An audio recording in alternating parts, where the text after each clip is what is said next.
My name is Brian Renner. I'm with the Savannah Chatham Metropolitan Police Department. I'm supervisor of the Intelligence Center. In the context of this discussion about smart policing, one thing I observed is over the last 25 years there's been this continuous discussion of using data and analyzing data to make smart decisions in policing, going back to problem-oriented policing in the late 80s and 90s, followed by the push for everybody to have a CompStat or CompStat-related type activity. And then intelligence-led policing comes along, some of the same concepts, smart policing. So there's an ongoing effort, there has been an ongoing effort to use data wisely. That begs the question, perhaps why is it difficult to use data? And there's a variety of reasons why, not necessarily have failed, but we could have used data better at many times in policing's past. I'd like to give one example of how we've made a big change in our department over the last 3 years in decision making and using data. Infrastructure, in terms of organizationally, we combined our crime analysis unit with our intelligence unit, and that was talked about at this meeting just today.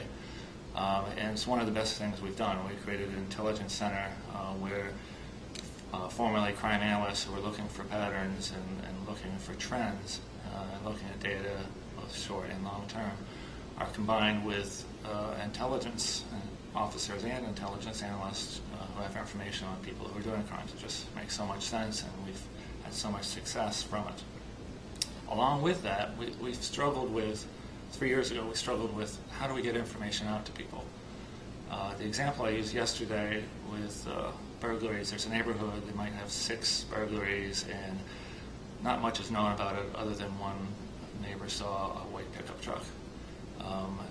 That's not a lot of information, but there's some actionable information to that. The beat officer that has that area could be on the lookout for a white pickup truck. Who in the department is discovering that that pattern, if you could call it that, or that making that observation, and how's it getting out to the department? In the old ways of doing business, there was quite a breakdown in discovering that and getting it out.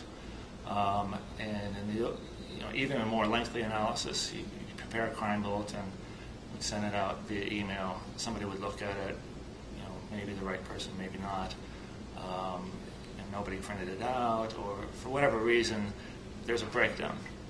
So we went to, using today's technology, finally getting caught up with today's technology of everything being web-based, we decided to put all tactical information on a website.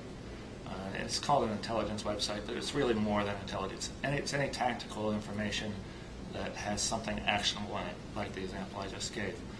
And it has a mechanism for feedback. So if an analyst is noticed that in the last 2 days there's been 6 burglaries and there's been a sighting of a white pickup parked in the driveway, they can post that on the website, and maybe that's all that's known at that point.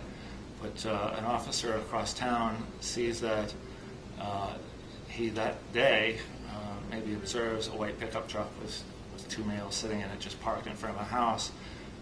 Maybe he's out of his car, so he can't effect a traffic stop, but they drive away. He does get the tag.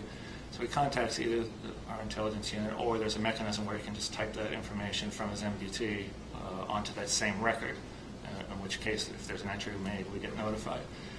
And so it becomes an interactive process where if he didn't already through radio have that tag looked up, we can look up the tag. And there may be cases where that it still doesn't make sense, that the tag might come back to an out-of-state person, so that furthers the interactive process. We look up that person through like LexisNexis or something and find that they might have a relative, a son that lives in Savannah, and so we check the jail records, and that person has burglary history, so we put 2 and 2 together. So one point I want to make is that sometimes intelligence and crime analysis is an interactive process, and if you just put out a little bit of information, we come to these meetings and we talk about high-profile cases, homicides, high-profile things. The lower level stuff has a lot of importance because that's, for one, that's where the volume of incidents occur. Car break-ins, burglaries, they're volume, much greater volume than homicides. So there's a lot more victims. If we can have a bigger impact on some of those, I think that's a good thing. So the example I just gave, a little bit of information can turn into something useful. We've had great success with that. The other thing we've done, our culture with the creation of the intelligence unit kind of has changed a little bit. People rely on us, all people at all ranks and all levels. Expect us to be able to answer it, and we've been tasked with answering any question somebody might have. If somebody's running a special operation on the upcoming weekend, they come to us and they say, we need to know what's going on, what times, any players known, so forth. Detectives may come to us and need to know, I need to know everybody with first name, Marcus, in a given area of town. Can you give me a list? So the culture, I think, has changed also in our department where people, the phone is always ringing, people are always showing up, people are always emailing, wanting information. So we have a department that's hungry for information, which is great for us. We know our stuff is being used, and we're fulfilling a vital need. So basically, what I'm talking about is, I think, a very successful change in our department in which decision-making at lower levels, like an investigator needs information to help his investigation, or a sergeant or a beat officer needs some information. So, it's not just the high-level commanders that we're talking about providing information to, which we do as well. CompStat falls within our intelligence center. Basically, our center, anything that has to do with information kind of falls within our purview. So we just feel we're real proud of our intelligence center and how it's really helped decision-making at Savannah.